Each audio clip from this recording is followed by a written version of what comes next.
시청자 여러분 안녕하십니까? 지금부터 저는 견해 안보 정도를 시작하겠습니다. 자, 지금 우리 국민의힘 그리고 이제 그 집회, 가두 집회죠. 그 아스팔트, 우리 우파 이 구조 인프라가 바뀌고 있어요. 60대, 70대의 시니어층에서 20대, 30대 젊은 층으로 바뀌고 있다. 이게 이제 이 헌재에서 탄핵 심판이 될 때부터 바뀐 하나의 그 인프라의 대변화라고 봅니다. 자, 그래서 지금도 말이죠. 지금 이제 이 자유대학을 비롯한 이 젊은 청년들이 중심이 돼서 지금 토론을 진행 중에 있습니다. 그래서 요 관련 내용을 여러분께 말씀을 드리겠고요. 자, 그래서 지금 과거에 윤석열 정부에서 용산에서 다문화 비서관 했던 김성애 씨가 김성애가 말이죠. 지금 SNS에 글을 올리고 있어요. 빅텐트 빅텐트 노래 불러봐야 뭐냐. 이제 선거가 있구나. 그리고 이제 그냥 말 한쪽 귀로 듣고 한쪽 귀로 흐르는 이렇게 해서는 안 되죠. 껍데기만 바꾼다고 국민이 바꿨다고 인정을 하냐 이 말이에요. 그래서 내부 컨텐츠를 바꿔라. 이 얘기는요. 제가 그동안에 주장했던 대로 아니 사과한다고 그 사과가 과연 중도층들에게 설득력이 있을 것이냐. 왜 사과를 지금 한두 번 했냐 이거예요. 박근혜 대통령 때부터. 그럴 게 아니라 정책과 전략이 바꿔야 된다. 정책과 전략이 바꿔진 국내적 환경에 맞게 바뀌어서 그게 중도층에게 소구력을 가질 때 중도층이 들어오는 것이다. 제가 항상 그랬잖아요. 그러니까 알맹이가 바뀌어야 돼. 입이 바뀌어봐야 소용없어. 브레인, 뇌가 바뀌어야지. 제가 그렇게 계속 주장해 왔잖아요. 저하고 비슷한 얘기를 하고 있어요. SNS에서. 그래서 요 내용도 설명을 좀 해드리도록 하겠고요. 그 다음에 이제 하나는요. 지금 전가훈 목사님하고 신의 한수 대표에 대해서 경찰이 구속영장을 청구했어요. 서부지방법은 요 난입 사태와 관련해서 책임 있다 이거죠. 선동선전.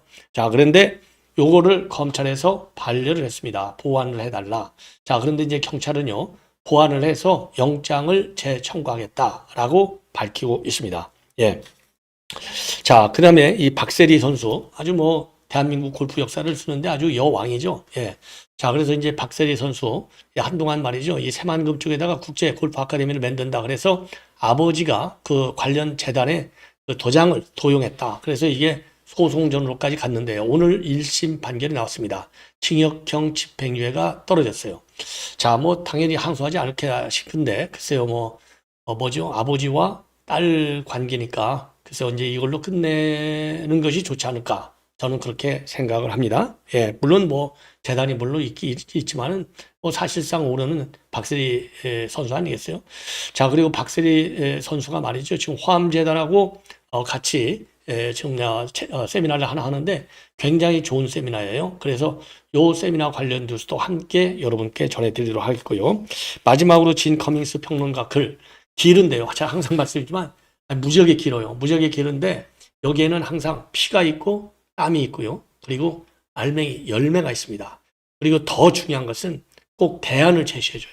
그리고 이 제기하는 문제점이 아주 크리티컬한 그런 점을 우리가 이제 통상적으로 평론가들이 짚기가 어려운 이런 글을 워싱턴에서 이 정보를 다 종합해갖고 아주 딱 뭐라죠? 이거를 쫙 크게 핀포인트해서 대안을 제시해주는 그런 점에서 저는 뭐 진 커밍스 이 글을요 되게 좋아해요. 그래서 저는 우리 우파 유튜버들만 요거를 보도할 게 아니고 보도하고 평판하고 평론할 게 아니고 이거는 용산 대통령실에서 아니면 주미대사관에서 주미대사관에서 지금 진 커밍스의 글을 면밀히 분석해서 접촉점을 늘려라. 진 커밍스하고. 그러면 진 커밍스도 한국 사람이잖아요. 한국계 미국인이잖아요. 그럼 애국심이 왜 없겠습니까? 애국심이 있으니까 그런 뭐라 그럴까요? 이 크리티컬한 그런 분석과 평가를 하는 거 아니에요. 그래서 이번에는 지금 엊그제 바로 저도 보도해드렸잖아요. 고려아연이 합작 투자를 미국에 만든다. 11조짜리. 요거는 이제 중국이 지금 공급망, 이 전략물자 광물에 대해서 딱 공급 족점하다 보니까 지금 전 세계가 정말 뭐라 그럴까요? 중국의 손아귀에 놀아나잖아요. 예.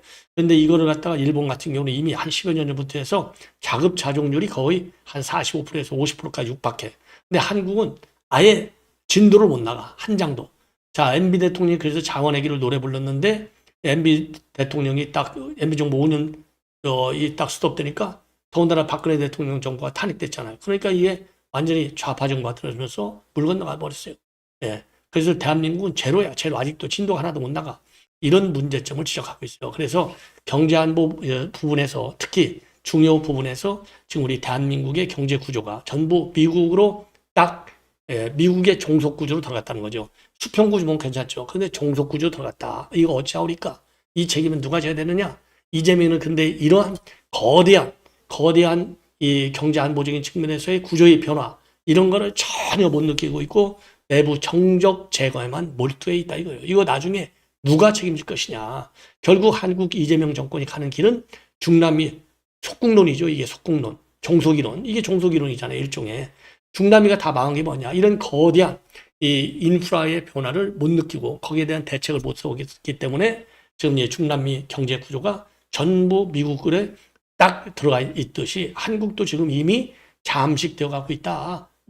굉장히 중요한 경고의 종을 올려주고 있어요. 이거를 용산이라든가 그 다음에 주미 대사관에서는 이러한 지역을 고맙게 알아들어야 돼요. 뭐 진커미스를 왜 이렇게 맨날 이재명 정부를 못 잡아서 난리냐? 이렇게 볼 일이 아니야, 지금.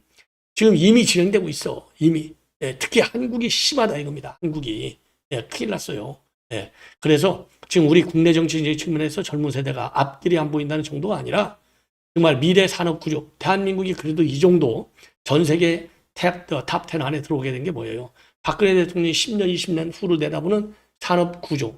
요거를 그래서 경제개혁은 산업부 이런 데가 국민들로부터 많은 평가를 받아왔던 거 아니에요. 이 장기 미래 비전을 만들어내야지. 맨데라몰이 과거지향적 정책 운영 이거 되겠냐. 이런 점을 강력하게 지적하고 있다고 저는 봅니다. 자, 그래서 용산에서 다시 한번 말씀드리지만은요. 지금 미국에서 용산에서 볼 때는 반체제 활동을 하는 반 이재명 체제 활동을 하는 사람들 미워 죽겠죠. 모스탄 대사라든가 고든창 박사라든가 진 커밍스 평론가 이런 분들 집중적으로 점을 넓혀서 그분들의 아이디어를 국정에 반영해라. 그러면 자연적으로 그분들도 이재명 주가 잘하네 이렇게 나올 거예요. 잘하는 정책이 있어야 잘한다고 하죠. 잘하는 전략 방향이 있어야 잘한다고 할 거 아니겠습니까? 그냥 만나가지고 겨우 싸움이라고 앉아있고, 그래갖고 되겠어요? 너희들은 왜 맨날 이재명이를 비판해? 이렇게 갖고 싸움이나 하고, 그런 적대적 시각에서 봐가지고, 한국 이미지와, 그리고 한국 이재명 정권의 정책 수행 능력, 정책 집행 능력, 이게 좋아지겠냐? 이겁니다. 이런 점에서 철저한 현 정부의 반성이 요구된다. 저는 그렇게 평가를 하고 싶어요. 비판을 위한 비판으로 듣지 말아라. 제가 그랬잖아요. 저는 잘하는 거 있으면 그때그때 한두 가지라도, 이건 잘한 거야. 얘기하잖아요. 근데 뭐 잘한 거가 많지가 않으니까 비판이 많을 수밖에 없는 겁니다. 자, 그래서 진 커밍스의 이 글을요. 이게 굉장히 길어요. 이거 제대로 하려면 한 20분 다 걸려요. 근데 이제 핵심만 제가 말씀을 드리겠습니다. 자, 그러면 말이죠. 우선요. 지금 현재 진행되고 있는 청년들 거리로 싹 다 나와요, 지금. 자, 그래서 2025 자유청년 대회가 열리고 있습니다. 청년, 대한민국의 미래를 말한다. 그래서 지금 이 참여단체, 이렇게 여러 참여단체들이 많이 범자유국민인데 울산, 그 다음에 윤한 자유대학, 자유와 책임, 자유의 날개 등등 젊은 청년단체들이 많이 참여하고 있고요. 그리고 이제 우리 보수 유튜브들도 많이 참여하고 있습니다. 그래서 지금 오후 2시에 부가연 아트홀에서 지금 우리 자유우파 자유우파 연합회에서 주재하는 요 세미나 간담회 토론회가 열리고 있다는 말씀을 드립니다. 자, 이런 것처럼 말이죠. 지금 2030 세대들이 대한민국의 헌법 가치를 지키기 위해서 이렇게 노력하고 있는 점을 우리 기성세대들은 적극적으로 지지하고 또 성원을 보내야 될 것이 아닌가. 자, 이렇게 판단이 들어요. 자, 그러면 지금 이와 관련해서요, 김성회 지금 전 용산 비서관이 뭐라고 얘기를 하고 있는지, 자, 이렇게 글을 올리고 있어요.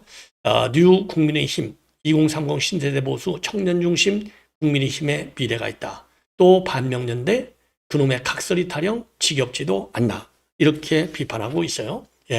자, 그래서 지금 반명년대 한다고 계속 노래 불러봐야 소용없다는 거죠. 이미 우리가 2024년도 총선 때도 한동훈이가 반명년대, 그 다음에 2조 심판론 이거 했지만은 폭망 108석.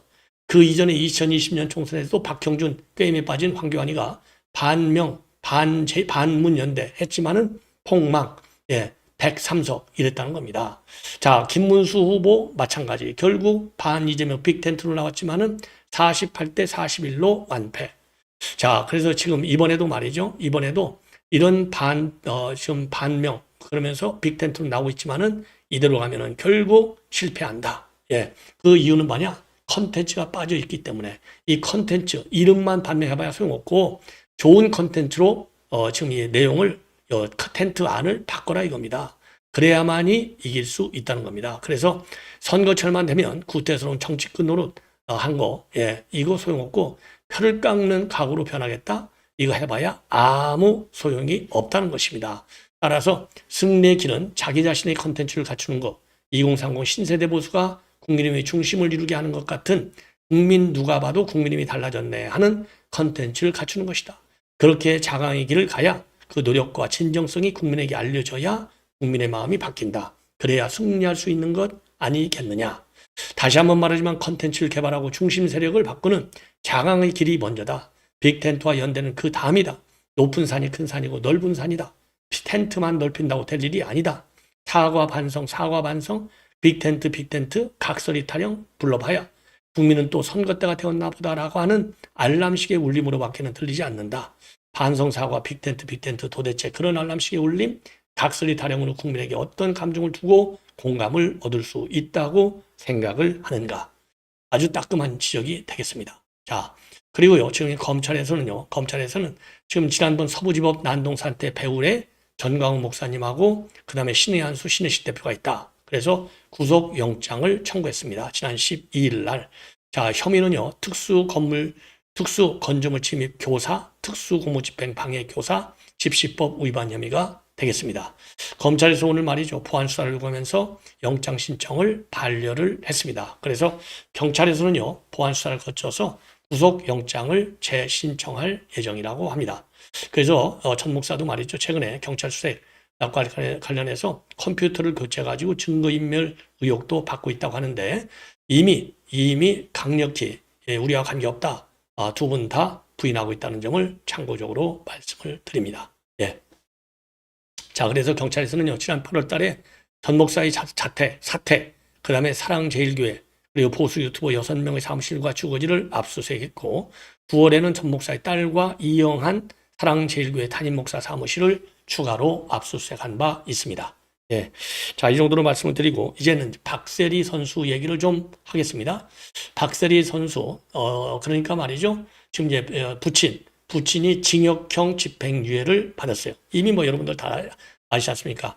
박세리 희망재단의 명의를 도용해서 국제골프학교 설립을 하려다가 이제 고소가 된 것이죠. 그래서 재판에 넘겨졌는데 대전지법 형사 6단독 김지영 부장판사입니다. 자, 그동안에 이제 사문서 위조, 그 다음에 사문서 위조하고요. 그 다음에 위조 사문서 행사, 그 다음에 자격 모용 사문서 작성, 사문서 행사 혐의로 지금 기소됐어요. 박세리 부치 박준철 씨한테 징역 10개월에 집행유예 2년을 선고했습니다. 즉 국제골프학교 설립을 추진하는 업체로부터 참여 제안을 받았어요. 그 뒤에 임의로 새긴 재단명의 도장을 갖다가 사업의향서에 날인한 혐의를 받는 겁니다. 예. 자, 그래서 2023년도 9월에 이제 고소가 됐고, 2016년도에 골프 인재 양성 및 스포츠 산업 발전을 위해서 설립한 재단이 박세리 희망재단이 되는 거예요. 23년도에 지금 이 고소를 했고요. 자, 그래서 요거와 관련해서 피고인은요, 자신에게 법률적 권한이 없는 것을 알면서도 이 사건에 이른 것으로 보인다. 다만 피고인이 작성한 문서는 재단에 법률적 의무를 부과하는 성격으로 보기는 어렵고 재단의 실질적 피해가 발생하지 않은 점을 고려했다. 이렇게 밝혔습니다. 예. 그리고 박세리 선수도 작년 6월에 직접 기자회견을 열고요. 눈물까지 보인 바 있어요. 그래서 부친의 채무 문제가 계속된 것이 이제 이게 원인이 됐고, 선수 은퇴 후 한국 생활하면서 이런저런 상황이 수면으로 많이 올라왔는데 그때는 가족이니까 제가 할 수 있는 선에서 조용히 해결하고 했는데 채무 관계를 하나하나 해결하면 계속 다른 채무 관계가 수면 위로 올라오고 해결하면 또 올라오고 그래서 고소하게 됐다. 이렇게 설명을 한 바 있는데 안타깝다. 다행히 이제 이 정도로 해서 이제 잘 마무리되면 좋지 않을까. 예, 이렇게 생각이 듭니다. 자, 그리고요, 요거는 이제 전혀 다른 얘기인데, 역시 뭐 박세리 선수가 뭐 워낙 유명하니까요. 호암재단에서 온오프라인으로 청소년 강연회를 합니다. 근데 여기에 박세리 선수가 아주 이 도전적인 대한민국 골프 역사를 새로 쓰신 분이잖아요.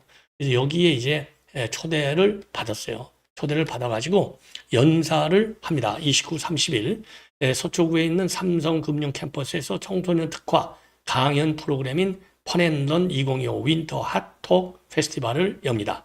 여기에서 이제 박세리 선수가 지금 두려움을 넘어 도전을 인생의 습관으로 만드는 방법, 여기에 관해서 연설할 예정이라고 합니다. 예, 청년들한테는 굉장히 좋은 이 경험담을 들 수 있는 성공 스토리를 들을 수 있는 좋은 기회가 아닌가 이렇게 생각이 돼서 적극적으로 여러분들께서도 젊은 청년들 요 행사 삼성 지금 이 호암재단에서 하는 삼성금융 캠퍼스 29, 30일 이틀입니다. 참여하시면 좋지 않을까 해서 말씀을 드렸고요. 자, 이번에는 이제 마지막으로요. 진 커밍스의 글이 되겠습니다. 아주 의미가 굉장히 심장합니다. 일종의 이제 이재명 정부에 대한 지금 뭐예요? 이거 경고의 글이 되는 겁니다. 한마디로 해서 지금 미국 정부는요, 각 부처가 연계하에 각 부처별 독립적인 정책을 펴는 것 같지만은 그 위에 상위의 지침, 하나로 딱 되어 있는 상위 지침이 있다는 겁니다. 이 상위 지침에 따라서 지금 우리 한국 정부에 관련된 경제 전략, 안보 전략이 다 나오고 있는데 이재명 정부 속된 말로 알고나 있느냐 이겁니다. 알고나 있냐. 예. 그래서 제목이요. 한국의 중요 전략 자산 미국 편입이 가속화된다. 방관하고 있는 국민이 문제다. 이렇게 돼 있어요. 그래서 방관하다가 망한 나라는 어디가 있느냐? 중남미가 있다 이거죠. 그쪽으로 가고 있다는 거죠. 왜? 이재명 정부는 이러한 미국의 거대한 전략도 모르고 정적 제거에만 매몰되어 있으니 어찌하오리까. 그러니까 국민이 방관하지 말고 들고 일어서라. 이게 결론이 되겠습니다. 이게 굉장히 긴데 말이죠. 제 핵심은 제가 말씀드린 거예요. 자, 그래서 현재 트럼프 행정부에서는 개별 부처의 단편적 정책을 넘어서는 명확히 정렬된 공통의 상위 전략 문서 체계가 이미 존재한다. 이 문서들은 각각 다른 부처에서 작성되었지만은 서로 긴밀하게 연동되며 하나의 경제 안보 전략 축을 형성하여 작동하고 있다. 미 국방부는 방산 전략 통해서 전쟁 지속 능력을 좌우하는 군수산업의 재편 방향을 명시하고 있고, 미 에너지부는 국방부하고 내무부와 공동 연계하에 크리티컬 미네랄스 스트래티지, 그러니까 이제 중요 전략 물자 전략을 지금 수립해서 전략 광물과 핵심 원자재의 공급망을 국가안보의 핵심 요소로 규정하고 있고, 백악관은 NSC하고 국가경제위원회를 중심으로 해서 상무부와 협력해서 지금 이 공급망 전략을 만들고 있다는 겁니다. 그래서 반도체, 배터리, 첨단 제조 전반을 아우르는 공급망 통제 전략을 대도하고 있고, 또한 인도태평양 전략은 백악관 NSC가 직접 작성한 문서인데 인도태평양을 군사경제 산업 측면에서 하나의 전략 건군으로 통합해 관리하겠다는 구성을 담고 있다는 겁니다. 그런데 이들 문서 중에는 공통적으로 중요한 매우 중요한 문장이 있어요. 반복적으로 등장하는 매우 중요한 문장. 바로 뭐냐? 핵심 군수, 광물, 에너지, 첨단 대조는 미국 또는 신뢰 가능한 동맹국의 통제하에 둔다. 요 내용이 들어가 있다는 거예요. 이 문장. 이 문장을 이해하지 못하면 현재 한국 기업들이 왜 동실자발적으로 미국으로 이동, 재편되고 있는지도 이해하지 못할 것이라는 겁니다. 예. 그래서 방산을 관장하는 국방부와 미군 조달 계약 체계, 전략 광물을 관리하는 에너지부, 그리고 국방물자 생산법, 반도체 정책을 주관하는 상무부, 배터리와 금융 보조금 체계를 관리하는 재무부와 IRA 정책은 형식상 서로 다른 부처와 제도에 속한다. 그러나 이 모든 정책은 트럼프 대통령이 추진하는 경제안보 전략, 이코노믹 시큐리티 전략이라고 하는 단일한 상위 목표 아래서 동일한 방향으로 작동하고 있다. 이러한 구조 속에서 해외 기업들과 체결되는 개별 협약들은 미국 중심의 산업, 안보 질서를 재편하기 위한 체계적 정렬 과정의 일부로 신속하게 추진되고 있다. 그래서 이제 우리 한국 기업들을 보면 최근에 한화 에어로스페이스에서 지금 이제 미군이 직접 사용하는 포병 탄약 체계의 핵심 구성 요소인 추진제, 155mm 모듈러 장약, 그다음에 베이스 블리드 유닛을 미국 영토에서 생산하는 군수 공장을 설립하고 있는 거, 이게 바로 거기에 해당되는 거다 이거죠. 거기에. 예. 그래서 한국이 보유해서 포병 군수 분야의 핵심 생산 역량과 기술, 그리고 해당 생산 자산이 미국 내 군수산업체계에 직접 편입되는 과정이 진행되고 있고, 이로써 한국의 방산 군수산업은 독립적 수출 주체의 위치에서 미국 중심의 국방산업 공급망의 일부로 기능하도록 재편되고 있다. 고려아연의 미국 편입, 요건 이제 합작 투자를 합작 법인을 만들게 했잖아요. 그래서 이제 여기 지분을 가져갖고 실질적인 영향력을 미국이 행사할 수 있게 되어 있는 겁니다. 다시 말해서 고려아연은 이제 독립적인 해외 투자 대상이 아니라 미국이 전략박물 확보를 위해서 지분과 생산 거점을 함께 관리하는 파트너 기업으로 구조화되고 있는 현상.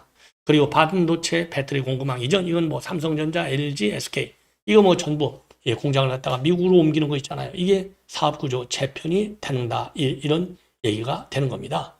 자, 그래서 국내 정치 공방과 무관하게 지금 가속화되고 있는 한국의 산업구조 개편이 이루어지고 있는데, 이거 지금 되돌릴 수 없을 만큼 지금 진행이 되고 있다는 겁니다. 그럼에도 불구하고 이재명 정부는 국가 산업 전략이나 경제 기술 주권에는 관심도 두지 않고 오직 자신의 권력 유지와 정적 제거만 몰두하고 있다, 이 사실입니다. 예, 그 결과 미국이 요구하는 방향에 맞춰서 산업 공급망 재편이 사실상 무조건적으로 진행되고 있는 거고, 동시에 중국과의 관계에서도 주도적 균형 외교보다는 꼭두가시처럼 중국이 요구하는 대로 끌려다니는 모습을 반복하며 나라 내부를 혼란에 빠뜨리고 있다는 것입니다. 그래서 가장 우려되는 점은 경제 전반에 누적되는 구조적 부담과 장기 리스크에 대한 정책적 대응이 보이질 않는다는 점입니다. 그래서 이재명은 이미 한국 경제가 자신의 임기 안에 도저히 수습할 수 없는 위험 수위를 넘어서고 있다는 것을 인식하고 있는 것으로 보이는데, 그렇기 때문에 앞으로 현실화될 대규모 경제 충격에 대한 정치적인 책임이 자신에게 집중되는 상황을 선제적으로 차단하는 움직임이 나타나고 있는데, 그 대표적인 예가 바로 국민께 업무 보고 드립니다 라고 하는 형식의 공개 행사라는 겁니다. 자, 그래서 다시 말해서 경제가 말이죠, 실제 붕괴 국면에 진입할 경우 그 책임을 현 정부가 아닌 과거 정부와 관료 집단에 전가하기 위한 정치적 안전장치를 마련하고 있는 셈이라는 겁니다. 무지하게 무서운 얘기예요. 예, 무지하게 무서운 얘기가 되겠습니다. 예. 자, 그래서 심각한 문제는 이러한 전례가 한번 굳어지면 다음 단계는 방산과 전략광물, 반도체와 배터리에 이어서 조선, 원전, 인공지능, 우주산업까지 동일한 방식으로 외부 편입이 반복될 가능성을 배제할 수 없다는 점입니다. 이는 결코 과장된 우려가 아니라는 거예요. 예. 자, 그래서 정치권에서는 이러한 상황을 국민들께 은폐하고 침묵하고 있다. 예. 그 사이 핵심 산업은 하나둘 미국 체계로 편입되고 이제는 되돌리기 어려운 단계에 접어들고 있다. 이미 패는 떠났고 그 결과인 태금은 반드시 머지않은 시간 안에 현실로 돌아올 것이다. 예. 그래서 이재명 정부는 결코 자유로울 수 없을 것이다. 이렇게 얘기합니다. 그래서 국민들이 반드시 알아야 되겠다. 그런데 권력에 노출된 인간들, 이재명 일당들, 이거 알겠느냐 이거죠. 모른다. 중남미를 봐라. 그러니까 다 망하지 않았느냐. 이 중남미 얘기도 또 뭐 아주 길어요. 자, 그래서 현재 한국 사회가 이 정도는 괜찮아라고 방관하고 있는 상황은 라틴 아메리카 국가들의 붕괴 직전에 보인 안일함과 소름 끼치도록 유사하다. 이재명은 부정선거를 통해 정권을 차지한 후 반대파에 대한 숙청을 감행하고 있고, 이것은 베네수엘라의 차베스, 니카라과의 오르타게가 집권 초기에 단행했던 제도적 숙청과 정확히 일치한다. 예, 국민들 반응도 유사하다. 별로 관심이 없다는 거죠. 그래서 미국이 국제사회가 아가줄이다, 이렇게 생각하는 환상을 버려라 이겁니다. 그래서 한국 국민은 우리는 민주주의 선진국이다. 주한미군이 주둔하고 있다. 그리고 미군과 동맹국인데 이재명이 어떻게 독재를 하겠냐라는 환상을 가지고 있는데, 베네수엘라, 니카라과는 수십 년간 미국과 OAS의 수많은 경고와 제재 속에서도 독재를 완성했다. 국민이 자기 손으로 싸울 의지를 보이지 않고 있는 나라의 운명을 미국이 먼저 나서서 절대 대신 바꿔주지 않는다. 대신 미국은 경제나 안보로 체제를 가할 뿐이고 그 수위를 조절할 뿐이다. 다시 강조하지만 나라를 무너뜨린 것은 독재자 한 명이 아니라 결정적인 순간에 용기를 내지 않은 다수의 국민들의 안일한 선택이었다는 사실을 기억해야 된다. 방관의 대가는 결코 먼 미래의 일이 아니다. 굉장히 무서운 경고장이, 그러니까 이재명 정부에 대한 경고인과 동시에 투쟁하지 않는 우리 국민에 대한 경고이기도 합니다. 시청자 여러분, 이것으로 본 방송을 마치겠습니다.